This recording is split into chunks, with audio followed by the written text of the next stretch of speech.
right. Hot Breathiverse, welcome back. This is the Hot Breath Podcast, the show where you learn comedy from the pros. Today, we are doing our series, Comedians on Skype, Talking Comedy, where you get to ask your favorite comedians your favorite questions. All of the questions are being asked in our Facebook group. So if you'd like to join in the future, if you're listening on the podcast or watching on YouTube, go into the description, click join the Facebook group, and connect with hundreds of comedians from around the world and get access to some of the top minds in comedy, with no exception to today's guest, one of the most unique voices in comedy. Prepare yourselves for the one and only Jackie Kashian, ladies and gentlemen. Give it up for Jackie, everyone. Yay! Oh, let me, there we go. Let me make sure that's what I'm about to... Are you there? There it is. Yay, this is so... Okay, cool. This is our first Zoom, and I think we got it. You think it worked? It pushed? It looks like we're working. That's such a relief. Awesome. So, yeah, I think this is very professional, everyone. This is comedians on Zoom figuring out technology. Facebook trying to figure it out as well, like to make sure that it's going and stuff. Is that part of it? So it looks like I'm on there. So we should, I think we're good. Let me just take down that. So people in the comments, comment with your questions, and we are jumping off here, and I'll open up here just to ease into it, because we just watched you do an hour-long Zoom, kind of practicing your next hour. And right. And I like you using the format in that way. And this is something you've been doing every Thursday. And a lot of the times it's been open mic setting. I haven't really seen a comedian use this time to actually work towards like an end project. How long have you been doing this, and what are you working on here?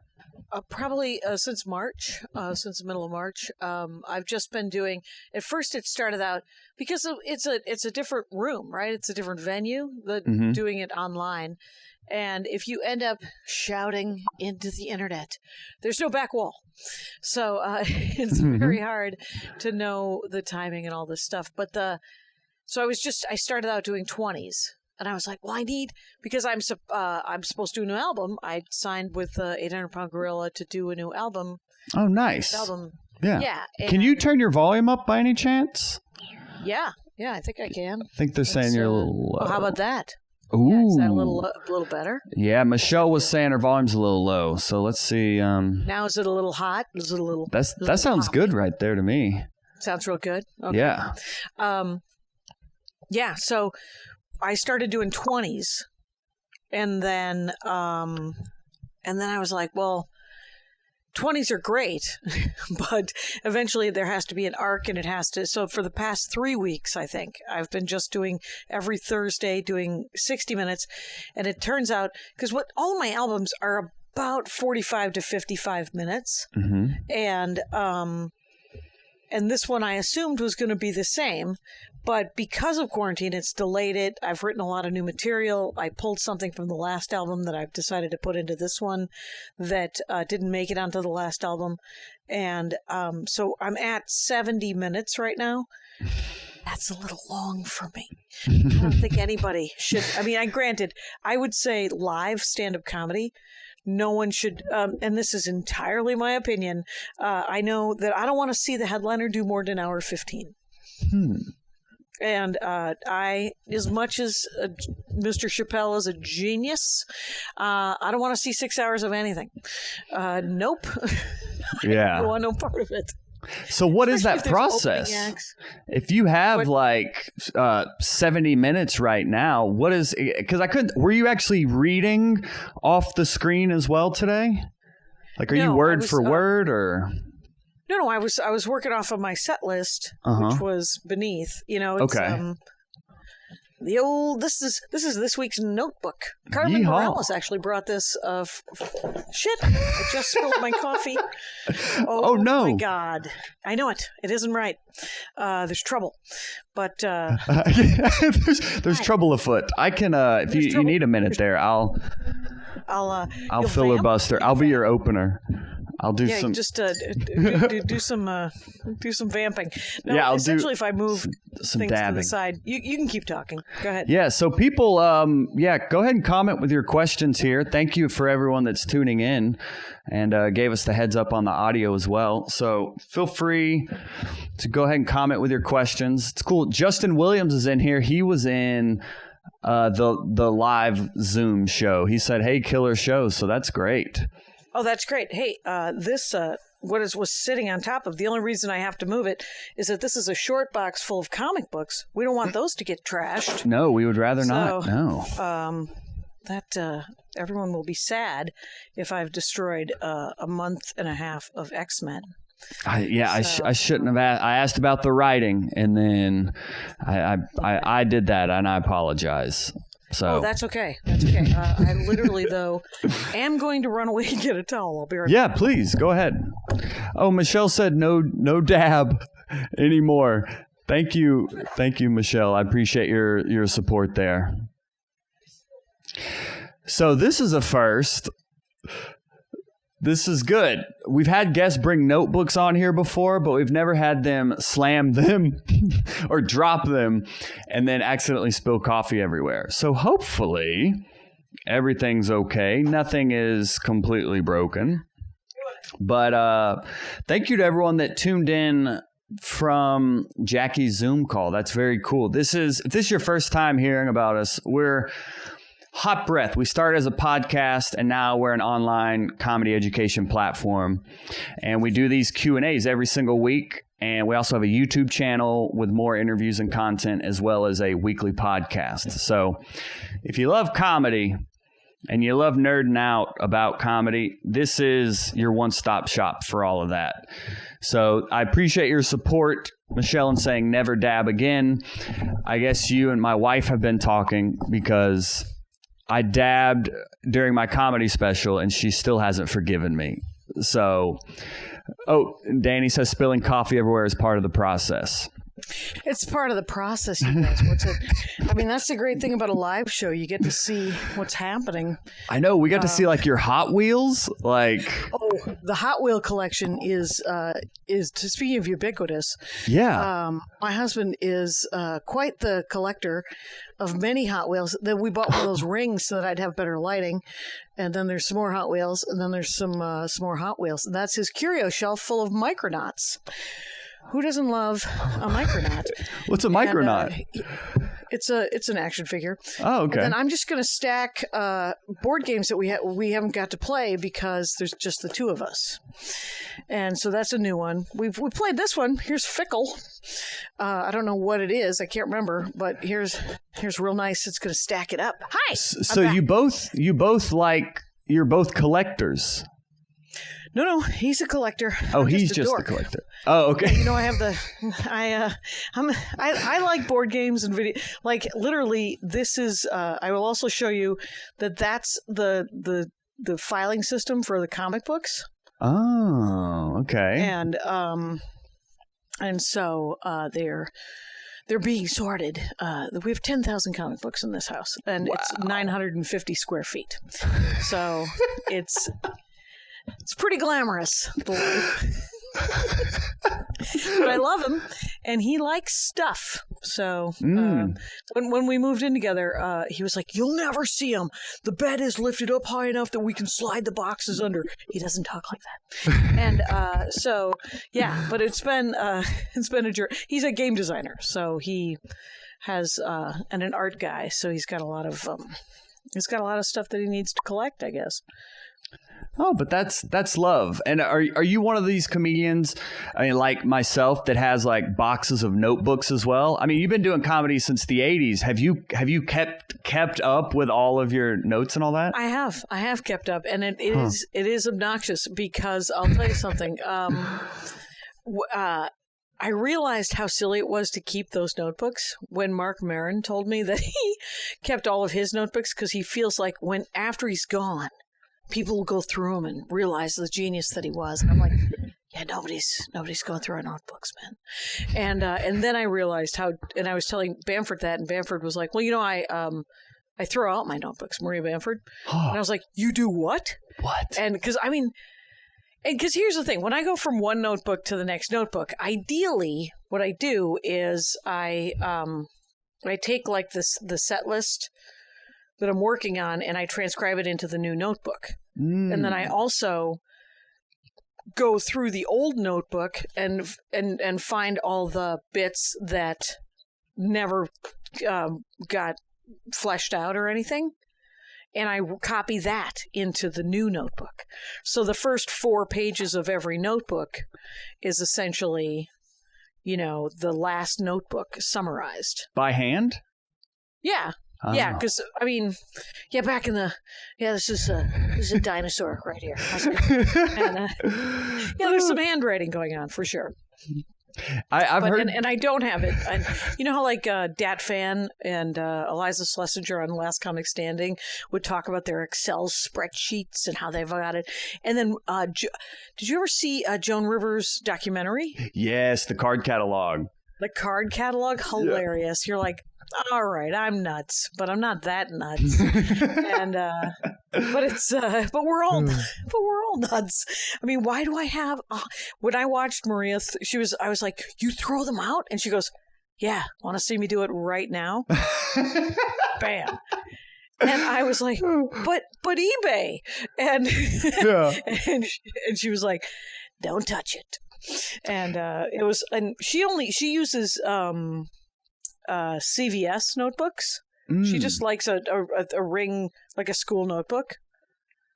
I for a long time was using those cardboard, the ones that look like school primers. Oh yeah, like the composition books. Yeah, composition books. Yeah, that's what I have right back here. Yeah. Yeah, and then I have some friends who like to use a yellow pad, like a yellow pad. This is kind of my favorite. It's kind of a moleskin-y kind of thing. Mm-hmm. And it's nice that it has lines. Lines are nice. But it doesn't have to, because I tend to write. I tend to write like just all over anyway, right? Oh yeah, let's see. Just a bunch of. Oh yeah. So are you? There you go. Do you freehand journal and then whittle ideas together? Like, do you have like almost like a checklist you can put ideas through now? No, I tend to do bullet points more than anything. I just use keywords. The jokes on the set list, the joke might have 5 lines the first month I do it, and then by the end of it, it's just 1 line. I'm like, oh yeah, same day. I can then it's like a band set list where you're like, oh, I know what that song is. They don't write all the lyrics down. I mean, until they're in their 90s and they're still doing them. But so initially it's many different, like that gender bit that I'm closing on has about 8 lines to the set list to make sure that I hit all those beats. Mm-hmm. And eventually it'll just be called something like the gender bit or whatever. But when you're exploring an idea, I mean, I've heard you talk about like you and Maria Bamford you'll play like Joke Machine. Yeah. What is that? How do you generate ideas through that? Oh, that's great. Matter of fact, I was doing it yesterday because I needed. Because it's very annoying to write new jokes when you're trying to tighten up the hour, and you're like, "But this is a good joke, right?" And but the Joke Machine is essentially you hang out with any comic, and I do it with several comics, but you tell the comic that you're hanging out with the joke, or they tell you the joke, and then you. And there's the only rule of Joke Machine is you can't say, why would you do a bit about that? Anyway, or you literally have to go, well, there's something there, and the feedback that can come from it, if you can think of it, is sort of another angle. Like I have an old bit. Maria's classic on this one because she'll be like, she wants the specificity. She loves to know.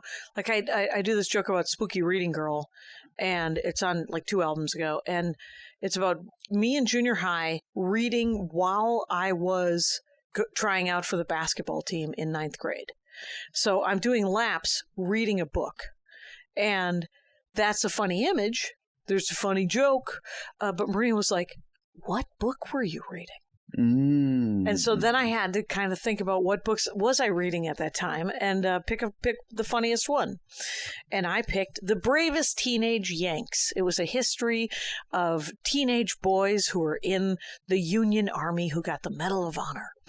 And remember, I'm 14, so I'm like, look at the handsome soldiers from the 1860s. I did not date when I was 14. So not till like 39, right? Right. I did exactly. Yeah. That's when I got married anyway. So yeah, ridiculous. Yeah. Okay. Cool. So that's all Joke Machine is. Yeah, the Joke Machine is just like. Do you have a premise? What's a new premise that you have?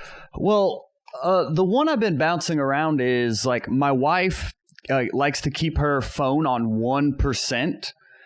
And I feel like there's two types of people, like people that are those adrenaline junkies, and then people that need it charged like full at all times. Is that you? Yeah. That's who I am. Yeah. So I've noticed that. And there's something there, I feel like, but I haven't, I guess, given it due process.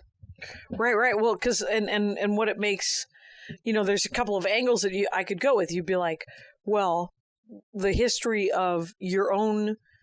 What's your version of the adrenaline junkie, right? It's like, what do you do, right? Or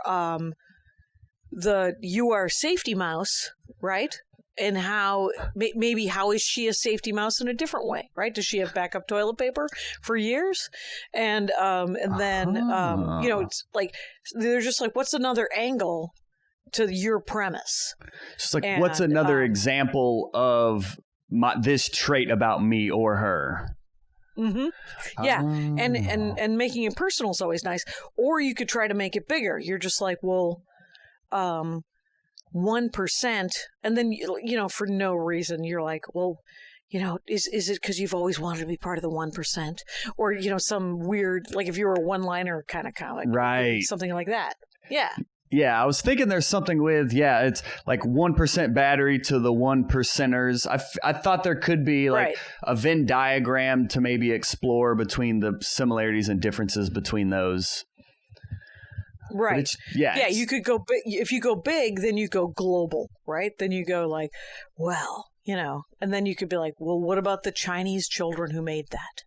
And then, or you could go super personal and just go, hey, Safety Mouse doesn't think that this is safe, or what your adrenaline, what do you do that's kind of like that? And you're like, well, I'm the kind of guy that likes to do, and this is not necessarily, this is just it's like, I don't do the dishes at night.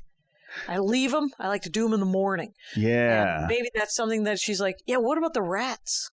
Anyway, so.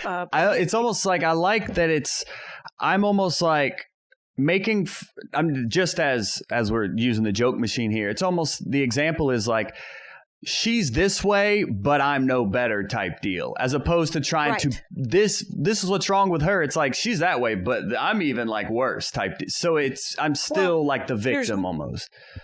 Right. Well, then there's more comedy. Making it about your own foibles. You're just like, I would like to be the hero of every story, but and it's hard kind of. It's very interesting. For 30 years, I've been doing jokes about my dad, and there's only one joke that he doesn't like about himself. And in many of the jokes about him, he is a fiery jackass, and he doesn't care about any of those. The one joke he doesn't like, it's on the Horcrux album, and it is about an outfit that he met me at a McDonald's, and he was going fishing, and I thought it was a matching denim like shorty shorts and a sleeveless denim cutoff shirt. And he was like, I don't own anything unfinished. That outfit that you're seeing is not. And I was like, I don't know, Dad. Why would I make that up? And he's like, I don't know why, but I don't own any cutoffs. Why would I own cutoffs? And I'm like, and I was like, so this is the one where I call you, I don't know, skimming off the top, that doesn't bother you. You're questioning your cowardice and your veracity. No, that's fine. But I am dapper. So it's very funny about but the jokes that I want, it's better if the jokes come from a place of love, even if you're furious, right? Ooh. Like, even if as mad as you are at the fact that, like, I do a joke about on the last album was that my dad is a lot like Kashian. We never saw him when we were children, but he affected all of our lives. That is the joke. Now, it comes from a place of, you weren't fucking there. Where the fuck were you? But if I start doing the joke from that angle, where the fuck were you? That's not funny. Weird radiation analogy? That's hilarious. Everybody knows exactly what I'm talking about. Interesting. Is that, how many ideas, how many have you found you'll have to go through? Like when you talked about the book example where Maria was like, but which book? Will you just list out like 10 books and then just start plugging them in, and whichever one works best, you'll keep? Kind of. It'll be, the books that I can remember from when I read when I was 14 come to mind. And then I just, it's not even that deep. There's only going to be 4 of them. And so whatever seems the silliest, my obsession with the American Civil War when I was in 9th grade is hilarious to me. And whether or not, because that the reference to the book doesn't always work. Like, audiences just like, what? Are we getting a book report? And but I sometimes say this line. It is obnoxious because when you say tags just for yourself. Mm-hmm. And the 3 people that are psyched to get some weird, Magic the Gathering reference, Uh-huh. It was like, hey, just to come back and hear my Dune joke. Is that how you were able, because this is something that every comedian, especially starting out, all comedians hear about is like finding your voice. And I feel like, me personally, 10 years in, I'm still exploring it. I found ways to say things that are seemingly starting to become unique to me. But like, what was your process for discovering your voice? And was it material versus how you're saying it? And how long did it take you? Well, it's ongoing, right? And if you're a really good comic, your voice can change, and like if you look at people's albums, like, it's a gift that I know Maria Bamford, and I'm also a giant fan because she will be the example. If you look at each album, her voice, some people might think that there's a through line, and there is a through line in everyone's humanity, right? Whatever, like, even if you were to look at Richard Pryor, he does family stuff, and he does conflict stuff, and he does stuff about himself, and it's all, that's kind of the through line. That there's a through line, and there is a through line in every, has been complicated, but he has, he can see truth in a lot of things, and the truth is what's funny, and it's what's poignant, and it's what's interesting to me anyway. Mm-hmm. But, 10 years in, it's funny. When you start doing stand-up, when you're about 2 or 2.5 years in, you're like, oh, I get it. And then when you're about 7 years in, you're like, oh, I get it. And then 10 years, and then at 15 years, and at 30 years, you're just like, oh, right. And I swear to God, there's no end. If you're in my opinion, if you're doing it right, you're always finding another layer, and you're finding another. And you have to sort of mine your life. Like, I haven't seen Stephen Wright recently. He's still working, but the way he writes is kind of it would be a fascinating conversation like this. Yeah, because he's so observational, right? Mm-hmm. Did you see the new? I have not. Just see it. Full disclosure: the new Seinfeld special. I have not yet. No. Okay, yeah, but I understand Seinfeld is an observational comic, and he was really, really good at it in the late 80s, early 90s, and nailed it. And then it got kind of hacked and co-opted by a lot of new other comics. So I guess the new hour feels a lot like the old hour, but different topics. That's what I've heard, yeah. Yeah. I mean, I don't know if you saw Deadpool 2, but Deadpool 2 was exactly like Deadpool 1. But I loved Deadpool 1. So I enjoyed Deadpool 2 because it was just more of that.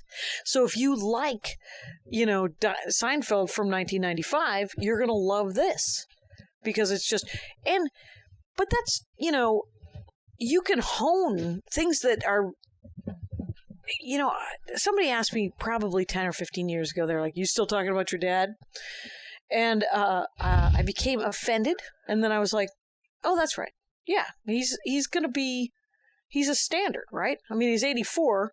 He said, I don't know how long I'm going to make it. I said, I need another 20 minutes from you. So you got to live at least another 3 years. So help me out here, Pop. He's like, all right, fine.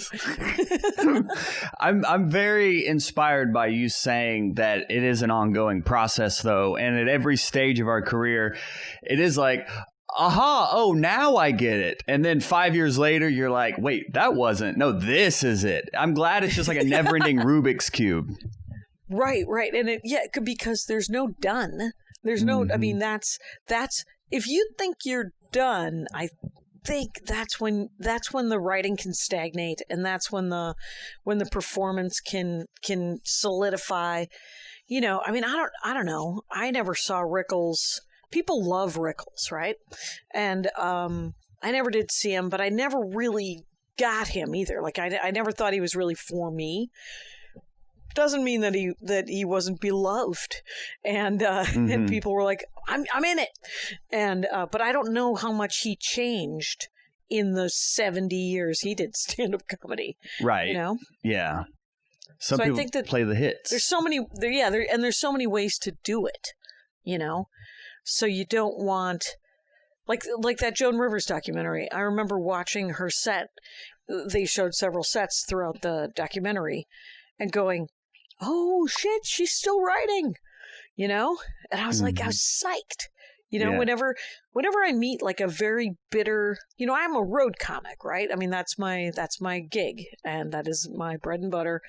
And whenever I meet a particularly bitter road comic, it's usually someone who stopped writing, because I spend a fair amount of my time, or I have, and now it's a point of sort of more muscle memory, because for the last 20 years, you said that I'm very successful, and I am, but I'm not the successful that, people are like, well, are you on Netflix? And I'm like, I subscribe. I still get the DVDs. And, but I mean, it's like, there's things I don't have, right? And I may never get, and I can't overthink. So I spend a big portion of my time trying not to plan, my attack on the industry, man. And, I can't even get the Heliums to book me. So what, What? Wow. So why would I? Yeah, I mean, why would I be like, what? I don't understand why I don't have an HBO special, you guys. That's the next level for me, where I'm just like, I would like to do Philadelphia. Is there a way that there's a club, but there's so it's interesting, the bitterness that I fight, and I think. Because I was told early on a couple of things. One was that I was told about Los Angeles that you have to choose to like it. And that's true of any town that you move to. Because there's things to hate about all of them. Like if I move to Omaha, there's probably 200 people in Omaha that I want to know. And it would probably take me 3 years to find 6 of them. And but that's true of any town, right? There's probably 200 people in Los Angeles I want to know. And it's taken me 21 years to find 40 of them. And it's been great, But there's 40 people that I love who live here. And so that was one of the best pieces of advice I ever got was you got to choose to like the place that you're living in. It makes sense. And then the other one was you get what you get. And that was Fred Armisen. Fred Armisen, the year he got Saturday Night Live, we were talking, and he had just found out like a day or so earlier, and we were just hanging out at a club. He had just done stand-up, and he was like, so what are you doing this week? And I said that I was going to Vegas to do some weird club. And he said, oh, man, I wish I could do the road. And I said, what? You just got Saturday Night Live. What's happening? And he said, I said, you could totally do the road. And he goes, Jackie, no one's going to tolerate my costume changes. And which is what his stand-up was. He would do these characters, which is why it was kind of perfect for Saturday Night Live. Right.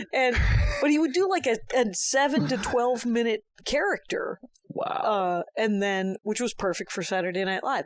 And we were talking about the Saturday Night Live versus the road, and he said, what I've realized is that you get what you get, and we both got amazing things, right? Saturday Night Live is amazing, and you get to do the road, which is really cool. And I'm like, yep. I mean, I genuinely love the road, and I love my life, and it's, but there's always, if I wanted to be upset, and sometimes I do, I could be pissy about what I don't have. And but it is a red flag, sort of, where I'm like, what is that going to get you? If I piss and moan about the thing I don't have, is that going to get me the thing I don't have? It is not. Right. Yeah. And that's what's funny is the grass is always greener, I guess, where we were talking before this I'm like, yeah, your fan base, you have this engaged, loyal fan base. Like, that's what I'm really trying to cultivate is like it doesn't have to be a Kevin Hart fan base, just a fan base that cares and really wants to be a part of this community. And I was like nodding my tip of the cap to you for creating that. And it's just, but even you are like, yeah, but this, it could always be better, right. I guess.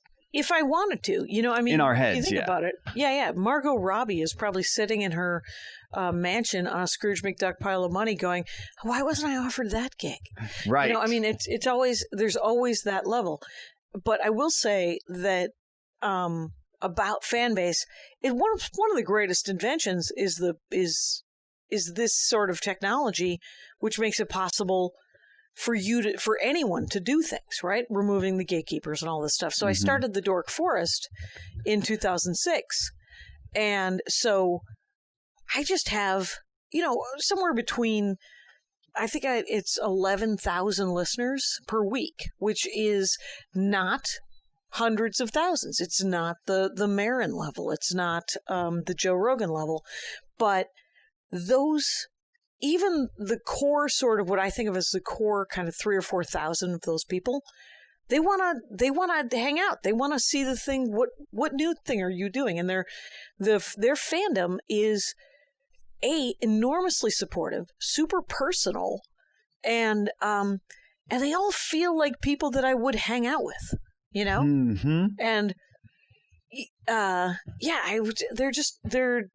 gamers and nerds, and they read too much, and they are occasionally socially awkward, and they feel like me.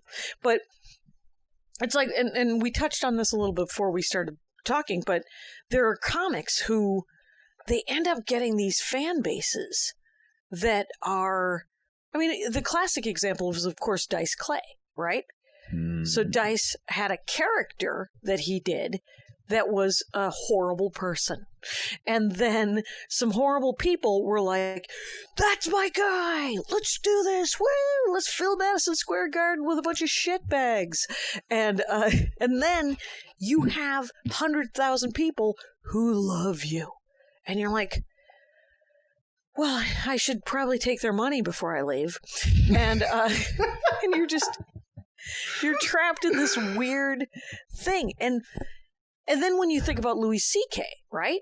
Where he was the darling of the alt comedy scene, and his writing was so heartfelt and so sort of powerful about the navel gazing and the trying to figure out his own psychological problems, that when one of his real psychological problems came up and he got called on it and he admitted to it, and then he was like, yeah, you guys are right. That was a shitty thing to do. Block the door, have my dick out. It's all hard.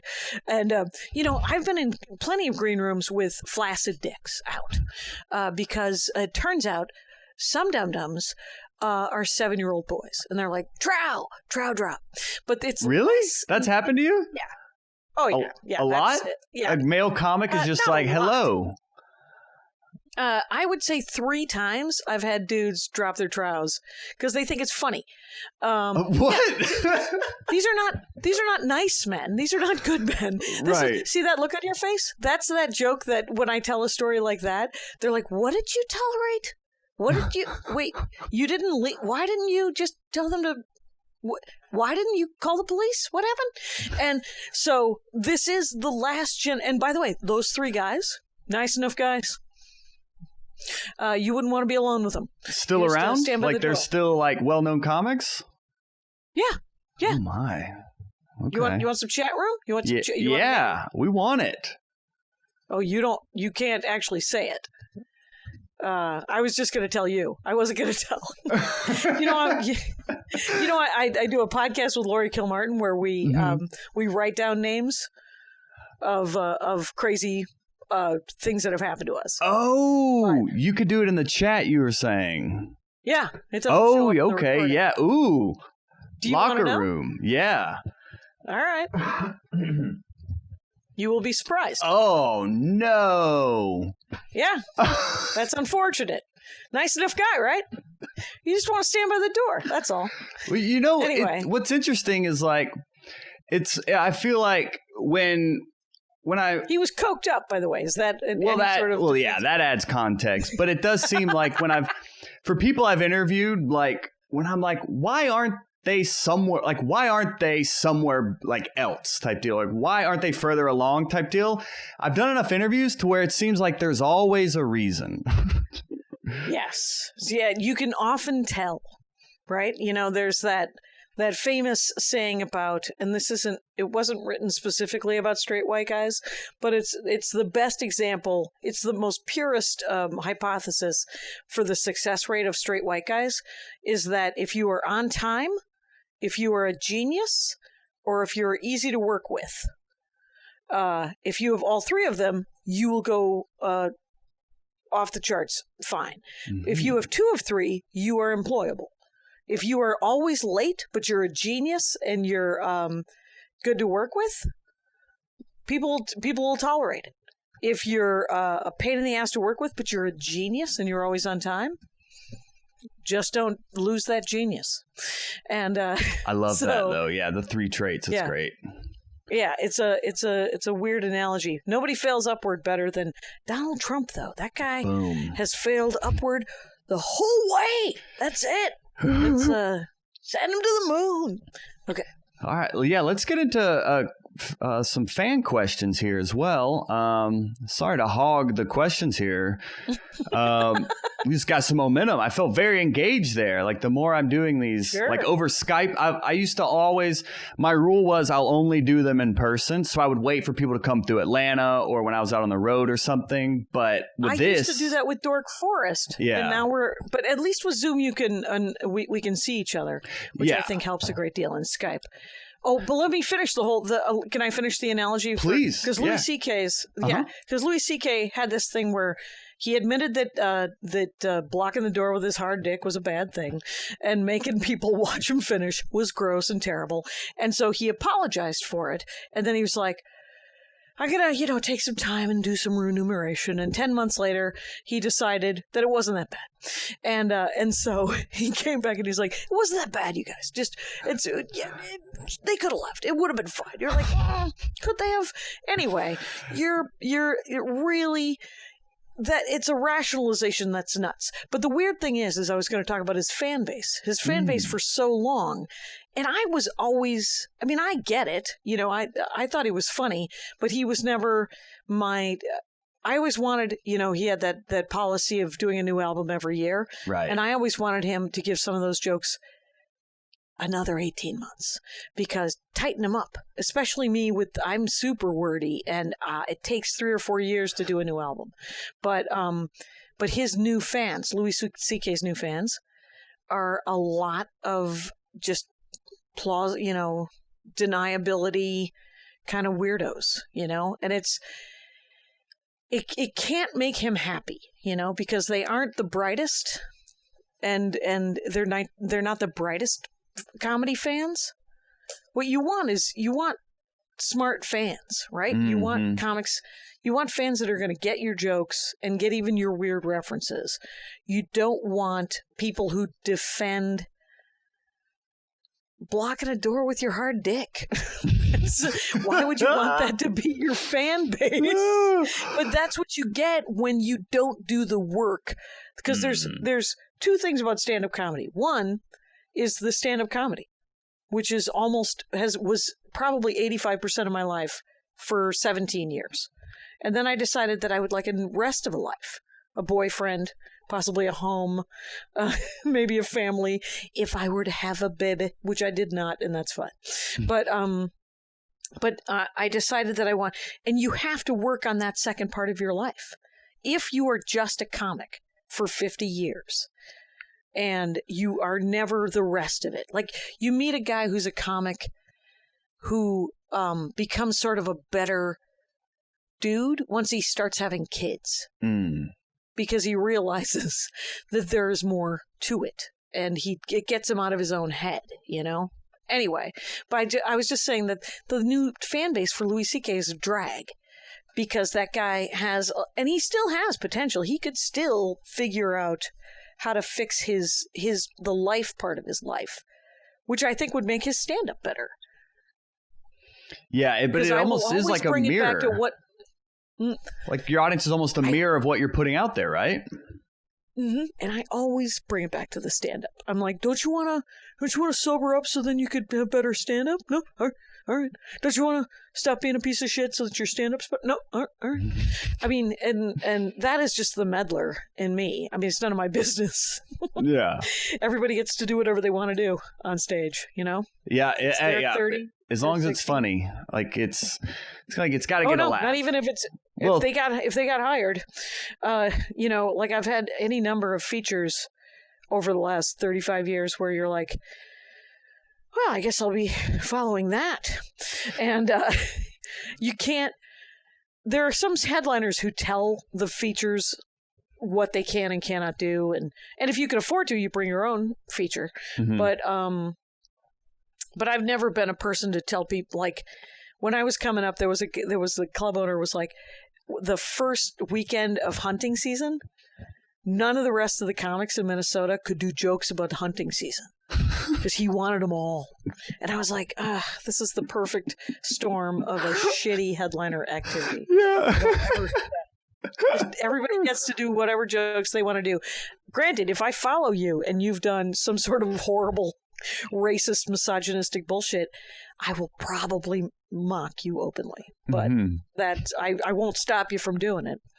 And that actually ties into our first question perfectly, because Justin Williams asked, how do you select your opening comedian for your tours, and have you performed in Canada? Yes. I've done, Canada being Vancouver, Winnipeg, Montreal, Toronto, and Toronto suburbs. So that's what I've done in Canada. And then, and I don't always get to pick, more and more lately, I have been taking Carmen Morales, who did the guest set today. She's great. And she's great. She's headlining a lot of clubs already. But you know how it is on the road. It's just fun to have someone that you want to go to lunch with, and and she's really good at joke machine. So we tend to write together, and she's good people to hang out with, and I'm like, but I don't make enough money to make it worth. I mean, we have to figure out some routing so that she can, like, I can bump her some money for my money. And then she'll make whatever the shitty feature money is, and we can try to find her housing, because they're not putting features up anymore. But so many people have asked me if they could feature for me in the last 15 years, right? I've only got to pick in the last 2, and there's people that I've wanted to bring for 15 years. So I'm not really taking new applications for openers. But well, you've opened for Maria a lot, and I'm curious because I always research my guests, and I was trying to research you and the origin of that relationship. I mean, you don't have to go too far into it, but how did y'all actually meet? Because it seems like a magical relationship. Well, 92 at the open mics in Minneapolis. Oh, okay. Yeah, she's a Minneapolis comic. I'm a Minneapolis comic. Oh, wow. I moved there in 90. She started in 92, and in 2001, I think the first time we started really going on the road together where I was opening for her was in 2001, right after her Burning Bridges tour, and which is such a great name because she ended up doing a lot of clubs before, like she had, it's like when they sent. It was just early. She hadn't done a lot of road work, so she thinks that she burned a lot of bridges on that first road run of headlining. So she called her first album the Burning Bridges Tour, and it was right after that she was like, would you be willing to come with me? There would be little or no money involved, and because I will have to pay for your air, and then we would have to share a room. We'll get a room with 2 beds. We don't have to spoon, and then we'll live like a band, and so that was in 2001 was when I first started going with her, and so I would do her. I would do some of her weeks with her. I would do my own weeks, and then recently I'm doing her weeks that I can do, my own weeks, and then I'm also opening a little bit for maybe 2 or 3 times a year for Brian Regan. Very cool. And that's super cool just because you get to watch Brian Regan 3 or 4 times. Oh my and that's gosh. a delight. Yeah. We've reached out to his people about being on here, but we'll see. Yeah. I'm just throwing Hail Marys. I'm just like, why not? I don't know. You got to ask. You never know. Yeah. You don't ask, you certainly don't get it. Exactly. Well, that's good to know. What a great ally to have, a comic you started with and you just can continue to excel together. That's great. That's a lot of the comics I started with moved out and have found great success. But like my whole mindset starting comedy was like, I'd like to build an independent career within Atlanta and show other comics you don't have to move to create your own success. So that's always been my mindset, but to the hindrance of not being in a New York or LA where you're in the proximity of the best comics. So then that elevates you as well. Like there's a pro and con to each of it, of course, but right. That's the path I chose. And yeah. And if you have a whole life in Atlanta, and you still get to, you win. It's, yeah. Thank you. Thank you. Yeah. You're welcome. All right. So let's get to the next one here. We have, let me see. Michelle asks if there are any jokes from the 80s that you still perform today. No. Anyway, good deal. But she did follow up. So almost as like a joke evolution that this may be able to tie into. Because also she was saying as you evolve and grow as a comic, do the standard jokes about your dad or other topics, do those evolve as your jokes and you evolve? I think so. Yeah. I mean, the dad stuff is a good example. Like I've been doing jokes about my dad since the beginning. I will occasionally, I think like the oldest joke, no, those are from the 90s. No, but I did write it in the 80s. Anyway, there's I think I did do a joke it was about, and it was literally, I mean, in 1984, I think I wrote a joke about how I took a class in high school. So I was 19 when I started, right? And so I was doing jokes about my high school classes. And in high school, I took a class called biking and bowling. And I thought that it would be like polo, where we would get on our bikes and bowl. But it was not. It was bike to the bowling alley, bowl, bike back home. Bikes not included. Wow, I can't believe I remember this joke. Bikes not included. My bike was a 1972 lime green Sears 10-speed, a vehicle so advanced the gears switch by themselves. Just the chain slipped. Anyway, but literally, that was the whole joke. There's not a lot of laughs in that joke, but it's an interesting image. You could see it, yeah. Right. If I were to do that joke today, I would want some real joke. We would have to put some cogs and wheels on that. We would have to joke machine that up just because it's such an interesting story, image. But what would I don't know what the bit would be now, but it would have to evolve for sure. Nice. Yeah. And writing is like a muscle that it's like the more you do it, the stronger it gets. So you'll start to, like, as you were saying, looking at topics from different angles. And I'm sure at your point that it's almost like the Matrix or whatever, to where you're just like, here's an idea. And then you can just start to kind of formulate. Let me think about it from this angle. And then maybe I come up from underneath it, or maybe I look at it from way back here. Like you just automatically do it now. Right. There are sort of several filters that I can run it through immediately to see if there's something there. And then and then working it out on stage will sometimes jog other stuff. Mm-hmm. Awesome. Yeah, good question, Michelle. Chase Bonin, he asks, how important are transitions to you? Your albums seem to flow seamlessly from track to track. Is that how you write them, or as you perform, does it start making natural connections? Ooh. What I'm doing right now with the hours that I'm running on Thursdays is definitely trying to find the right order, right? I mean, you were at the show today. Mm-hmm.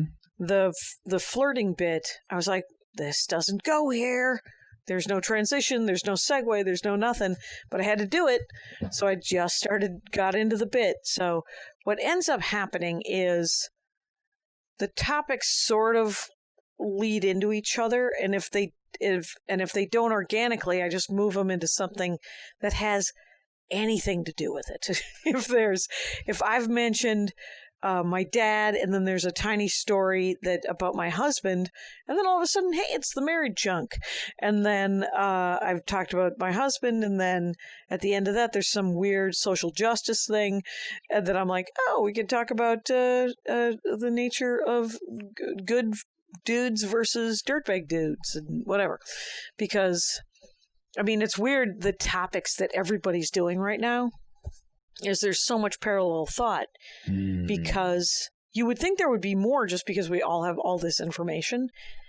But it's interesting. It's like, oh, all right, I guess we're all doing something about gender. We're all doing something. Weirdly enough, a lot of people doing stuff about Schrodinger's cat. I started doing that joke about 6 months ago. Since then, 4 different comics talking about Schrodinger's cat. Mm-hmm. I have a different analogy and a different angle on it, but as far as I'm concerned, it'll help people remember who Schrodinger is easier for my bit. What is your opinion on parallel thought? That we do a daily writing club in this group, to where we meet up and we get a random word and then we write for 10 minutes, and just as an exercise. And that's come up a few times with like parallel thought. And if you do have a parallel thought, do you kill it, or do you, if it's a different angle, like you said, you keep it? Like, what's your opinion on parallel thought? I think that it's if you have a different angle, it's certainly not a problem, right? Mm-hmm. If it's exactly the same joke and that person did it on an album or on television, that's, there's very levels to it, right? I had an album out, I think it was the Bread album that I did the LA pet joke, and it was a long bit about pet owners in Los Angeles. There's an animated copy of it. It's a very beautiful animated, Hair Love, the Oscar-winning animated short this year. The guy that guy's team animated my LA pet joke. Very exciting. That is so cool. And he's a fucking genius. That LA pet joke is a great joke. He put so many awesome images behind it that made it, I would say, twice as funny. if not 3 times as funny. He was amazing. Anyway, but the LA pet joke, in one of the jokes, because all of my bits start out 6 minutes, they end up 3 minutes. There's 5 or 6 punchlines. And one of the punchlines was about how it was $3,000 for diabetic cat medicine. That's 3,000 new cats, because cats are free. That's the joke. And I did it. It would have been 10 years ago. So about 4 years ago, I was still doing that bit, I think. Maybe 6 years ago, 5 years ago. And I was still doing that bit. And I did it one night at the Improv. It was just a showcase lineup, a bunch of 10-minute sets, right? And 3 or 4 comics after me, Tom Papa went up. And Tom Papa, hilarious, beautiful writer, beautiful comic, went up, destroyed for his 10 to 15 or whatever he did. But he had the exact same joke. $3,000 for diabetic cat medicine, 3,000 new cats. Cats are free. Verbatim. So he destroyed for his entire chunk, except that joke, which they had just heard me do. Dead silence. He comes off stage, and I said to him, hey, I just did that joke. And he was like, what? I just bought diabetic cat medicine for my cat like 2 weeks ago. And I was like, yeah, I did it 6 years ago. And I don't think he knew that it was on my album, because he put it on his special. Whoa. Yeah. But it was literally parallel thought, right? Yeah. And I have never gotten any guff from anyone going, hey, you stole it from Tom Papa. And I would hope that he wouldn't get any guff. Hey, you stole it from Jackie Kashian. Seems unlikely. But but yeah, parallel thought it's real. And it also, if you think about it, even if it isn't parallel thought, like when my stuff is almost impossible to steal, but the premises aren't. But I think the bits are kind of hard to steal. Mm-hmm. I had a friend of mine in the 90s who he insisted his married Barbie joke stolen, that Barbie got divorced, and so if you buy the divorced Barbie, it comes with all of Ken's shit. Mm-hmm. That was the joke. The hilarity. Anyway, but it's a very 1997, 98 joke. And he was talking to me and Matt Weinhold, comic from San Francisco. Really funny guy. He's got one album out. He's mostly a writer now, but he had an album called Funhouse, I think, Matt Weinhold. But we were trying to explain to Dave that you just write another joke, man. Just write another joke. If someone steals your joke and puts it on television, you're screwed. There's nothing there. You have no recourse. And here's the good news: you're probably a better writer than that person, and you will continue to write jokes. I love it. Oh, and this can fall into our final question here from Danny Hux, who actually asks, speaking of writing, how do you break writer's block? I have a thing that I pulled. Actually, I think I pulled it out of the Artist's Way. You know that book? Yes. And but it's one of my favorite. It was one of my favorite tools that she put in one of the back of the chapters. It was to break your life into 5-year chunks. Like if you know how, like, when you write, and then you dry up and there's a plateau, and if you're lucky, you got enough premises to work on until the next burst of premises show up. But pardon me. It's not the Rona. I know every time someone coughs, we're like, wait, was that the Rona? What? No, that wasn't it. And but if you break your life into 5-year chunks, 0 to 5, anything interesting happen to you or a loved one when you were 0 to 5 years old? Anything interesting happened 6 to 10? Anything interesting happened 11 to 15? 16 to 20, 21. And as I get older, holy smokes, just breaks it up. You can look into your life in 5-year chunks. You can look into your siblings, parents, extended family life. Then you branch out. What was happening in your town in those 5 years? And then what was happening in your race? What was happening in your gender? What was happening in your sexuality? What was happening in world politics? What was happening in specific in the middle of Ghana? What was happening in Ghana in 1998? Whatever, and you can just widen the circle, and if you keep widening it, you will find a premise. And then you'll write a joke, and it won't be very good. And then you'll keep writing. So don't worry about it. Because eventually you'll write like a signature bit. If you keep doing stand-up comedy and you're any good at it or have a kind of an aptitude, because I don't know if it's a learned. One of the weirdest things I learned early on, not even early on, middle on, is that I used to think that if you were smart enough, you could and funny and understood it, anyone could do stand-up if you were smart and funny. And then I met a woman who was incredibly smart, very dark, very funny, horrible comic. Holy shit. She was terrible at it. The audience hated her from the moment she opened her pie hole. And I was like, what is she doing? And it was stage presence, which everyone is born with now, right? All the new baby comics that are coming up, they all have good dental, and they all are better looking. Like when I started doing stand-up, it was usually just crazy people and the unattractive who did stand-up. And then if you're Paul Provenza, you get put through a rock tumbler and you end up being handsome. So it's all nice. But but all the new comics, and it's so interesting to see really good-looking young comics, and I'm like, why are you funny? And then you remember that they were all raised on like Adderall, and they were all on like antipsychotics growing up because their parents couldn't handle it, and then they turned 18 and started smoking pot and drinking booze, and now it's a cocktail, and they make themselves crazy, but they're still good looking, and then they're funny. I don't know. It's a theory. It's speculation. I forgot what I was talking about. It's amazing. We went from writer's block to now the young, attractive generation. But how some people. Wait, you used that lady as an example of she was very smart, very funny, but would walk an audience. But I'm sure you've been doing comedy long enough to where it seems like some people, it takes them 15 years. If they just stick with it, they eventually maybe have a breakthrough. Like if you just keep banging your head against the wall, eventually it'll crack. Right. And it doesn't. And if you're banging your head against the right, I always say this: if you're banging your head against the right wall, it doesn't mean it doesn't hurt your head. But you are at least found the correct wall. But here's a good story that maybe may end on. But so. There was a guy doing a one-nighter. It's a weekend room that isn't there anymore outside of Minneapolis. And there was a guy who had been doing stand-up for easily 15 years. And he came and the club was like, no, we got him Chris is going to do a guest set.